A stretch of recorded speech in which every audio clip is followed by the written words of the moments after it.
नमस्कार, स्वागत है आप सभी का आपके ऑफिशियल यूट्यूब चैनल गुरुजी स्पेशल क्लासेस में। मैं हूं निमाई साना, आपके समक्ष उपस्थित हूं साइकोलॉजी विषय वस्तु को लेकर। स्टूडेंट्स, आज की क्लास में हम डिस्कस करने वाले हैं दंड एवं पुरस्कार व्यवस्था के प्रभावी प्रयोग टॉपिक पर बेस्ड प्रैक्टिस सेट 4 के बारे में। जैसे कि आप सब जानते हैं कि लास्ट क्लासेस के माध्यम से इस टॉपिक पर बेस्ड प्रैक्टिस सेट 1, 2 एंड 3 को हम कंप्लीट कर चुके हैं, जिसके अंतर्गत लगभग हमने 30 प्रश्नों को सॉल्व किए हैं और जाना है कि इस टॉपिक पर बेस्ड किस तरीके के प्रश्न हमारे सुपर टेट एग्जाम्स में पूछे जाते हैं। उम्मीद करता हूं कि जितने भी प्रश्न मैंने आपके साथ डिस्कस किए हैं वो सभी प्रश्न आप इजीली क्लियर कर पाए होंगे, लेकिन फिर भी अगर कोई डाउट्स आपके मन में बनता है तो आप मुझे कमेंट सेक्शन में जाकर कमेंट कर सकते हैं। मैं कोशिश करूंगा कि आपके डाउट्स को क्लियर करूं। आज की क्लास में हम प्रैक्टिस सेट 4 को सॉल्व करने वाले हैं, जिसके अंतर्गत और कुछ मोस्ट इंपॉर्टेंट प्रश्नों को हम डिस्कस करेंगे और जानेंगे, समझने की कोशिश करेंगे कि इस टॉपिक पर बेस्ड और किस तरीके के प्रश्न हमारे सुपर टेट एग्जाम्स में बन सकते हैं। तो चलिए शुरू करते हैं आज की क्लास और जानते हैं आज की क्लास का पहला क्वेश्चन। और इस प्रैक्टिस सेट सीरीज का 31वां क्वेश्चन आपकी स्क्रीन पर है। क्वेश्चन नंबर 31 में आपसे पूछा गया स्टूडेंट्स कि अवांछनीय व्यवहार को दुखद सहचर्य से जोड़ना ही दंड है, कथन है। ऑप्शन ए कहता है थॉमसन, ऑप्शन बी कहता है हरलॉक, ऑप्शन सी कहता है रेवर और ऑप्शन डी कहता है सेसक। यानी कि स्टूडेंट्स यहाँ पर आपसे कथन से रिलेटेड क्वेश्चंस पूछे गए हैं कि अवांछनीय व्यवहार को, यानी कि जो अनुचित व्यवहार होते हैं, इसको जब आप दुखद सहचर्य से यानी कि दुख की भावना के साथ जोड़ते हैं तो उसी को ही हम दंड कहते हैं। ये कथन किस महोदय का है? तो स्टूडेंट्स बहुत ही सिंपल प्रश्न है। अगर आपने कंटेंट को बहुत अच्छे से कवर किया होगा तो आप इजीली इस क्वेश्चन के राइट ऑप्शन तक पहुंच चुके होंगे, क्योंकि ये कथन जो है आपके हरलॉक महोदय के द्वारा दिया गया है और ये एक फैक्चुअल प्रश्न है। ऐसे प्रश्नों के आप उत्तर तभी दे पाते हैं जब आप इन कथनों से परिचित होते हैं या आप टॉपिक को अच्छे से डिटेल में स्टडी करते हैं, तभी आप ऐसे प्रश्नों के उत्तर दे पाते हैं। उम्मीद करता हूं कि आपने कंटेंट को बहुत अच्छे से कवर किया होगा, तो आपने इस कथन को भी ज़रूर पढ़ा होगा कि अवांछनीय व्यवहार को जब हम दुखद सहचर्य से जोड़ते हैं तो उसी को ही दंड कहते हैं, और ये कथन आपके हरलॉक महोदय का है। तो इसलिए इस क्वेश्चन का राइट ऑप्शन बनता है आपका ऑप्शन नंबर बी।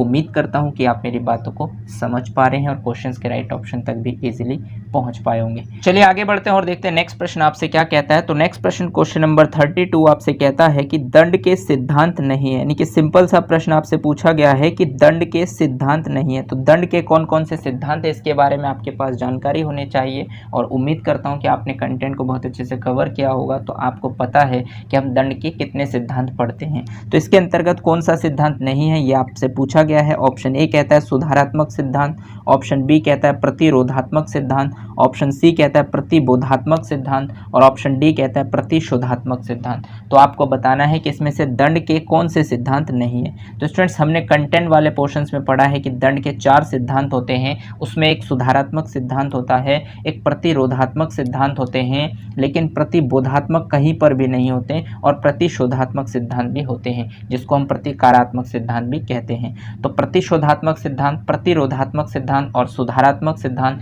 ये तीनों ही सिद्धांत दंड के सिद्धांत के अंतर्गत आते हैं। लेकिन जो ये प्रतिबोधात्मक सिद्धांत है, इसको आपने कहीं पर भी नहीं पढ़ा होगा, क्योंकि इसके बदले में होता है परिणाम बोधात्मक सिद्धांत या परिणाम बोधक सिद्धांत। तो इसीलिए इस क्वेश्चन का जो राइट ऑप्शन है वो बनता है आपका ऑप्शन नंबर सी, कि दंड के सिद्धांत नहीं है, तो वो है आपका प्रतिबोधात्मक सिद्धांत। उम्मीद करता हूँ कि आप मेरी बातों को समझ पा रहे हैं और क्वेश्चंस को देखकर रियलाइज कर पा रहे हैं कि इस टॉपिक पर बेस्ड किस तरीके के प्रश्न आपके सुपर टेट एग्जाम्स में पूछे जाते हैं, और जो आपने कंटेंट को कवर किया है वो आपके लिए कितना हेल्पफुल है। चलिए नेक्स्ट क्वेश्चंस पर आगे बढ़ते हैं और देखते हैं नेक्स्ट प्रश्न आपसे क्या कहता है। तो नेक्स्ट प्रश्न क्वेश्चन नंबर 33 आपसे कहता है पुरस्कार के लाभ नहीं है। यानी कि आपसे सीधा सीधा पूछा गया है कि पुरस्कार के लाभ नहीं है। यानी कि ये जो 4 ऑप्शन आपके सामने है इस क्वेश्चन में, इन चारों ऑप्शनों में 3 ऑप्शन आपके पुरस्कार के लाभ होंगे और एक ऑप्शन आपका नहीं होगा, और आपको उस नहीं वाले ऑप्शन को छांटना होगा। ऑप्शन ए कहता है छात्रों में अनुशासन की भावना विकसित करती है। देखिए, पुरस्कार के ये बेनिफिट होते हैं, अगर आप बच्चों को पुरस्कार देते हैं तो उनमें अनुशासन की भावना विकसित होती है, तो इसलिए ये ऑप्शन तो बिल्कुल सही है। ऑप्शन बी कहता है छात्रों में प्रेरणा का संचार करते हैं। देखिए, अगर आप बच्चों को पुरस्कार देते हैं तो बच्चों को मोटिवेशन मिलता है, तो ये बात भी बिल्कुल सही है। ऑप्शन सी कहता है छात्रों में अवांछनीय व्यवहारों के लिए प्रोत्साहन मिलता है। देखिए, यहाँ पर जो ये ऑप्शन है अवांछनीय व्यवहारों के लिए प्रोत्साहन मिलता है, यानी अनुचित व्यवहार के लिए प्रोत्साहन मिलता है। तो अगर आप बच्चे को पुरस्कार देते हैं तो वो अनुचित व्यवहार को बार बार नहीं करते, तो ये ऑप्शन बिल्कुल गलत है। और ऑप्शन ऑप्शन डी कहता है छात्रों को रुचि, परिश्रम तथा उत्साह से अध्ययन करने के लिए प्रेरित करती है, यानी कि छात्रों के अंदर पुरस्कार से रिलेटेड रुचि यानी इंटरेस्ट डेवलप होता है, उनके अंदर परिश्रम की भावना विकसित होती है, उनके अंदर एक उत्साह उत्पन्न होता है जिससे वो अध्ययन करने में उन्हें मदद मिलती है, यानी कि उन्हें प्रेरणा मिलती है। तो ये ऑप्शन भी बिल्कुल राइट है। यानी कहने का मतलब यहाँ पर यह है स्टूडेंट्स कि ए, बी और डी ऑप्शन जो है ये पुरस्कार के लाभ के अंतर्गत आते हैं, लेकिन एक ऑप्शन है जो लाभ के अंतर्गत नहीं आते हैं और वो ऑप्शन है आपका ऑप्शन नंबर सी। इसलिए इस क्वेश्चन का राइट ऑप्शन भी आपका ऑप्शन नंबर सी है कि पुरस्कार के लाभ नहीं है, तो वो ये है कि छात्रों में अवांछनीय व्यवहारों के लिए प्रोत्साहन मिलता है। ये ऑप्शन बिल्कुल गलत है और यही ऑप्शन इस क्वेश्चन का राइट हो जाता है। उम्मीद करता हूँ कि आप मेरी बातों को समझ पा रहे हैं और आप एग्जामिनर के माइंडसेट को भी समझ पा रहे होंगे कि वो किस तरीके से इस टॉपिक पर बेस्ड प्रश्नों को आपके लिए बनाता है। चलिए आगे बढ़ते हैं और देखते हैं नेक्स्ट प्रश्न आपसे क्या कहता है। तो नेक्स्ट प्रश्न क्वेश्चन नंबर 34 आपसे कहता है स्टूडेंट्स कि निम्न में दंड के प्रकार नहीं है। देखिए यहाँ पर आपसे पूछा गया है कि निम्नलिखित में से दंड के प्रकार नहीं है, यानी कि कौन सा नहीं है ये आपसे पूछा गया है। ऑप्शन ए कहता है शारीरिक दंड, ऑप्शन बी कहता है आर्थिक दंड, ऑप्शन सी कहता है प्रतिशोधात्मक दंड और ऑप्शन डी कहता है वैधानिक दंड। तो आपको बताना है कि निम्नलिखित में से दंड के प्रकार नहीं है, तो कौन सा दंड नहीं है। अगर आपने कंटेंट को बहुत अच्छे से कवर किया होगा तो आप इजीली इस प्रश्न के राइट ऑप्शन तक पहुंच पाए होंगे, क्योंकि दंड के प्रकार के अंतर्गत मैंने आपको बता रखा है कि शारीरिक दंड भी होता है, आर्थिक दंड होते हैं, लेकिन प्रतिशोधात्मक दंड नहीं होता, वैधानिक दंड यानी कि कानूनी दंड भी होते हैं। तो तीन option A, B and D जो है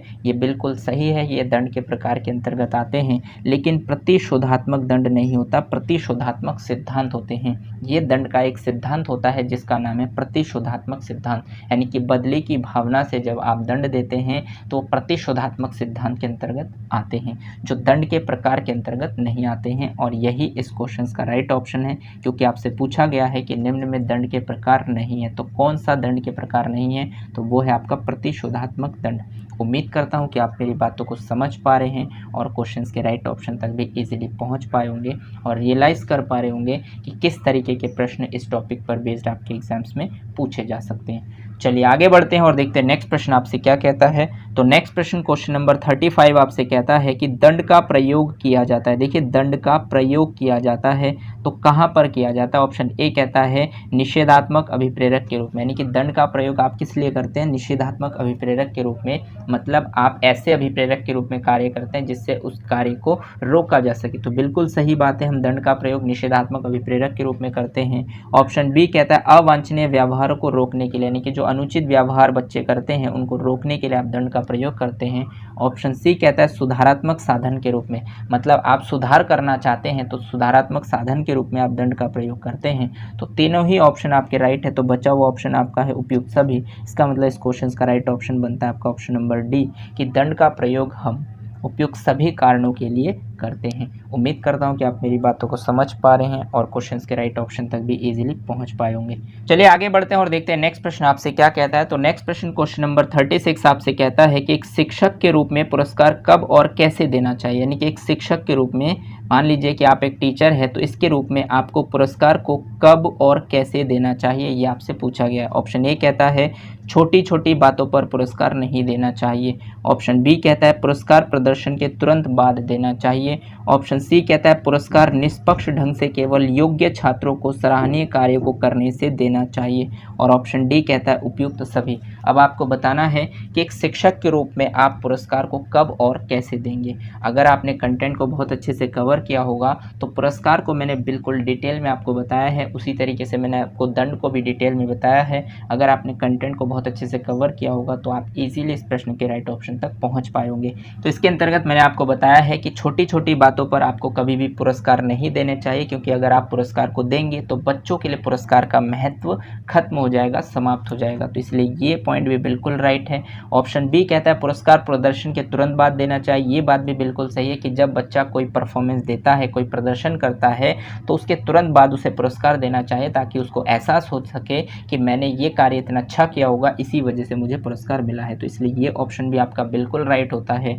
और ऑप्शन सी कहता है पुरस्कार निष्पक्ष ढंग से केवल योग्य छात्रों को सराहनीय कार्य को करने के लिए ही देना चाहिए। ये पॉइंट भी बिल्कुल राइट है, क्योंकि एक अध्यापक के रूप में जब आप पुरस्कार को देते हैं तो आपको निष्पक्ष ढंग से जो बच्चे योग्य हैं, जिन्होंने कुछ अच्छा कार्य किया होगा, कुछ एक्स्ट्रा ऑर्डिनरी वर्क किया होगा, उसके लिए ही उनको निष्पक्ष ढंग से पुरस्कार देना चाहिए। तो तीनों ही ऑप्शन आपके ठीक है, इसलिए इस क्वेश्चन का राइट ऑप्शन बनता है आपका ऑप्शन नंबर डी। उम्मीद करता हूँ कि आप भी क्वेश्चन के राइट ऑप्शन तक इजीली पहुँच पाए होंगे। चलिए आगे बढ़ते हैं और देखते हैं नेक्स्ट प्रश्न आपसे क्या कहता है। तो नेक्स्ट प्रश्न क्वेश्चन नंबर 37 आपसे कहता है कि दंड पाने वाले बालकों को दंड का कारण स्पष्ट रूप से बताना चाहिए तथा सभी पक्षपात रहित व्यवहार करना चाहिए अध्यापक को। कथन है, ऑप्शन ए कहता है सत्य, ऑप्शन बी कहता है असत्य, ऑप्शन सी कहता है ए और बी दोनों, और ऑप्शन डी कहता है इनमें से कोई नहीं। यानी कि क्वेश्चन में आपसे पूछा गया है कि दंड पाने वाले बालक को दंड के कारण को स्पष्ट रूप से बताना चाहिए। यानी कहने का मतलब, मान लीजिए कि आप एक शिक्षक के रूप में किसी बच्चे को दंड देते हैं तो उस बच्चे को पता होना चाहिए कि आप उस बच्चे को दंड क्यों और किस कारण से दे रहे हैं, और आपको उस बच्चे के साथ पक्षपात रहित व्यवहार करने चाहिए। ये जो कथन आपसे बताया गया है, क्या आपको लगता है ये कथन सही है, या आपके हिसाब से ये सही नहीं है, या आपके हिसाब से ये सही और सही नहीं है दोनों है, या फिर इनमें से कोई नहीं? अब आपको बताना है कि इस क्वेश्चन का राइट ऑप्शन क्या है। अगर आपने कंटेंट को बहुत अच्छे से कवर किया है तो इसके अंतर्गत मैंने आपको इन सभी पॉइंटों के बारे में डिटेल में बताया है कि जब भी आप किसी बच्चे को दंड देते हैं तो उस बच्चे को दंड के कारण के बारे में स्पष्ट रूप से पता होना चाहिए कि उसको दंड किस वजह से दिया जा रहा है। तो ये कथन बिल्कुल सत्य है, इसीलिए इस क्वेश्चन का राइट ऑप्शन बनता है आपका ऑप्शन नंबर ए। उम्मीद करता हूँ कि आप मेरी बातों को समझ पा रहे हैं, आपने कंटेंट को बहुत अच्छे से कवर किया होगा, तो आप क्वेश्चंस के राइट ऑप्शन तक भी इजीली पहुंच पाए होंगे और आपको रियलाइज़ हो पाए होंगे कि आपके लिए वो कंटेंट कितना हेल्पफुल है, क्या वहाँ से प्रश्न बनते हैं या फिर नहीं बनते। चलिए नेक्स्ट क्वेश्चंस पर आगे बढ़ते हैं और देखते हैं नेक्स्ट क्वेश्चन आपसे क्या कहता है। तो नेक्स्ट क्वेश्चन नंबर 38 आपसे कहता है कि अध्यापक के रूप में किस प्रकार के पुरस्कारों का अधिक मात्रा में प्रयोग करना चाहिए। यानी कि आप एक अध्यापक के रूप में किस प्रकार के पुरस्कारों का अधिक मात्रा में प्रयोग करेंगे। यानी मान लीजिए कि आप एक अध्यापक है और आपका सिलेक्शन हो चुका है सुपर टेट के एग्ज़ाम्स के थ्रू और आप अध्यापक बनकर किसी विद्यालय में गए हैं, तो आप एक अध्यापक के रूप में किस प्रकार के पुरस्कारों का अधिक मात्रा में प्रयोग करेंगे। ऑप्शन ए कहता है मूर्त पुरस्कार, ऑप्शन बी कहता है अमूर्त पुरस्कार, ऑप्शन सी कहता है व्यक्तिगत पुरस्कार और ऑप्शन डी कहता है सामूहिक पुरस्कार।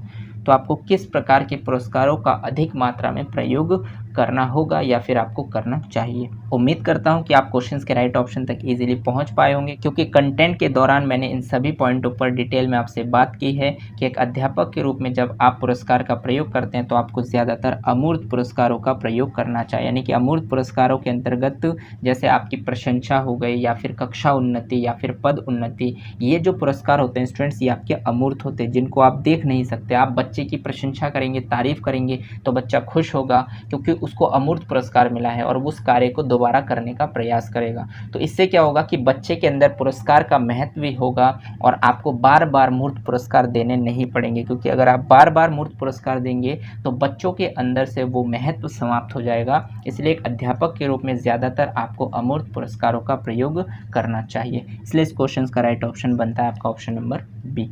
उम्मीद करता हूं कि आप मेरी बातों को समझ पा रहे हैं और इस क्वेश्चन के राइट ऑप्शन तक भी इजीली पहुंच पाए होंगे। चलिए आगे बढ़ते हैं और देखते हैं नेक्स्ट प्रश्न आपसे क्या कहता है। तो नेक्स्ट प्रश्न क्वेश्चन नंबर 39 आपसे कहता है कि निम्न में दंड के लाभ नहीं, यानी कि निम्नलिखित में से दंड के लाभ नहीं, यानी कि कौन सा दंड का लाभ नहीं है वो आपको बताना है। ऑप्शन ए कहता है कि दंड से छात्र अनुचित कार्य को करने से बचते हैं। बिल्कुल सही बात है, अगर आप बच्चे को दंड देते हैं तो वो अनुचित कार्य यानी कि जो गलत कार्य होते हैं उनको करने से बचते हैं, तो ये तो दंड के लाभ के अंतर्गत आते हैं। ऑप्शन बी कहता है दंड पाने के भय से छात्र अनुशासन में रहते हैं। ये भी बिल्कुल सत्य है, आप बच्चे को दंड इसीलिए देते हैं ताकि बच्चे के अंदर दंड का भय रहे और वो डिसिप्लिन में रहे, तो ये भी ऑप्शन बिल्कुल सही है। ऑप्शन सी कहता है दंड व्यक्ति के द्वारा भविष्य में उसी त्रुटि को दोहराने तथा बुरा आचरण करने की संभावना को बढ़ाता है। ये बात बिल्कुल गलत है, क्योंकि अगर आप व्यक्ति को दंड देते हैं तो वो इसलिए देते हैं ताकि वो भविष्य में उस त्रुटि को दोबारा से ना दोहराए या फिर बुरा आचरण को ना करे। तो इसकी संभावना बढ़ता है, ये बिल्कुल गलत हो जाएगा। और ऑप्शन डी कहता है अन्य विद्यार्थियों के लिए एक सीख के रूप में होता है। बिल्कुल सही बात है। अगर आप किसी बच्चे के अनुचित व्यवहार पर उसे दंड देते हैं तो दूसरे बच्चे भी उस चीज़ से सीखते हैं कि शायद इस बच्चे ने या इसने गलत किया होगा तभी इसको दंड मिला है, अगर हम भी गलती करेंगे तो हमें भी दंड इसी प्रकार से मिलता रहेगा। तो इसके अंतर्गत जो दंड के लाभ है वो 3 है। एक ऑप्शन जो आपका सी ऑप्शन है वो दंड के लाभ के अंतर्गत नहीं आते हैं और यही इस क्वेश्चन का राइट ऑप्शन भी बनता है। उम्मीद करता हूँ कि आप मेरी बातों को समझ पा रहे हैं और आपने कंटेंट को बहुत अच्छे से कवर किया होगा, तो आपको रियलाइज़ हो पा रहा होगा कि किस तरीके के प्रश्न आपके इस टॉपिक पर बेस्ड पूछे जाते हैं आपके सुपर टेट एग्जाम्स में। चलिए नेक्स्ट क्वेश्चंस पर आगे बढ़ते हैं और देखते हैं नेक्स्ट प्रश्न। और इस प्रैक्टिस सेट सीरीज का मतलब इस टॉपिक के प्रैक्टिस सेट सीरीज का ये लास्ट प्रश्न आपकी स्क्रीन पर है students, question number 40।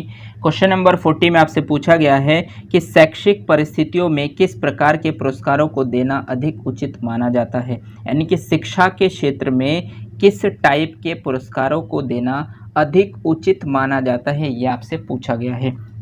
Option A कहता है व्यक्तिगत पुरस्कार, ऑप्शन बी कहता है सामूहिक पुरस्कार, ऑप्शन सी कहता है सांत्वना पुरस्कार और ऑप्शन डी कहता है इनमें से कोई नहीं। यानी कि आपको यहाँ पर बताना है कि एजुकेशन के क्षेत्र में जब आप पुरस्कार को देते हैं तो कौन सा पुरस्कार ऐसा है जो अधिक उचित माना जाता है, आपको अधिक से अधिक देना चाहिए। तो ऑप्शन ए कहता है व्यक्तिगत पुरस्कार, बिल्कुल भी सही नहीं है क्योंकि ये ऑप्शन बिल्कुल गलत है। अगर आप पर्टिकुलर किसी एक व्यक्ति को व्यक्तिगत पुरस्कार देते हैं तो समूह के बाकी जो मेंबर्स होते हैं या उस कक्षा के जो बाकी छात्र होते हैं उनके अंदर जेलिसी की भावना उत्पन्न होती है। तो व्यक्तिगत पुरस्कार का आपको प्रयोग कम से कम करना चाहिए, बहुत ही रेयर केसेस में आपको करने चाहिए। ऑप्शन बी कहता है सामूहिक पुरस्कार, बिल्कुल सही बात है। सामूहिक पुरस्कार बहुत अच्छा माना जाता है क्योंकि जब आप ग्रुप में सामूहिक पुरस्कार देते हैं तो ग्रुप के सभी मेंबर्स एक दूसरे से प्रेरित होते हैं, तो ये बिल्कुल सही ऑप्शन है। और ऑप्शन सी कहता है सांत्वना पुरस्कार। सांत्वना पुरस्कार उस व्यक्ति को दिया जाता है जब वो फाइनल राउंड में जाकर पराजित हो जाता है, यानी मान लीजिए कि फाइनल में जब जाकर कोई व्यक्ति पराजित हो जाता है तो उसको सांत्वना पुरस्कार दिया जाता है,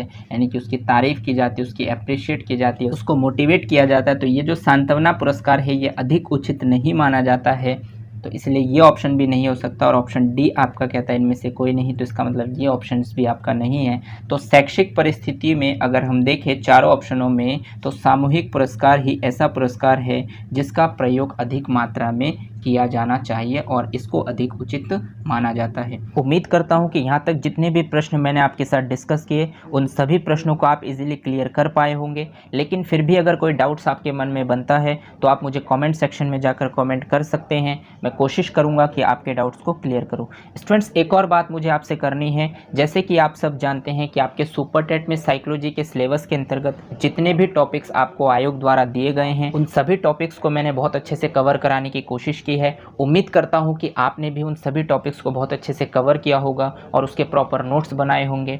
अब आपको यहां से इन सभी नोट्स को बहुत अच्छे से रिवाइज करने की आवश्यकता है। आप जितना ज़्यादा रिवाइज करेंगे उतना ही ज़्यादा आपका टॉपिक क्लियर होगा और आपको कॉन्फिडेंस मिलेगा। और जैसे कि मैंने आपको सिलेबस वाले वीडियो में ही बताया था कि जब भी आपके ये सभी टॉपिक्स कवर हो जाएंगे तो उसके बाद हम एक टेस्ट सीरीज़ लॉन्च करेंगे जिसके अंतर्गत लगभग 1000+ प्रश्न होंगे और वो प्रश्न आपके डीएलएड या फिर बीएड के प्रीवियस ईयर में आए हुए प्रश्न होंगे, उन सभी प्रश्नों का कलेक्शन होगा। और जब आप उन टेस्ट सीरीज़ के सभी प्रश्नों को सॉल्व कर लेंगे तो सुपर टेट में एक भी प्रश्न ऐसा नहीं होगा जो आपकी रेंज से बाहर हो। तो मिलते हैं नेक्स्ट क्लास में टेस्ट सीरीज़ के साथ। आज के लिए बस इतना ही। अगर आपको ये क्लास अच्छी लगी हो तो इसे लाइक कीजिए, अपने दोस्तों के साथ शेयर कीजिए और अगर आपने चैनल को सब्सक्राइब नहीं किया है तो चैनल को सब्सक्राइब कर लीजिए, बेल आइकन को भी प्रेस कर दीजिए ताकि इसी तरीके के बेनिफिशियल वीडियो जब भी मैं आपके लिए बनाऊं तो आपको टाइम टू टाइम नोटिफिकेशन मिलते रहें। धन्यवाद। जय हिंद।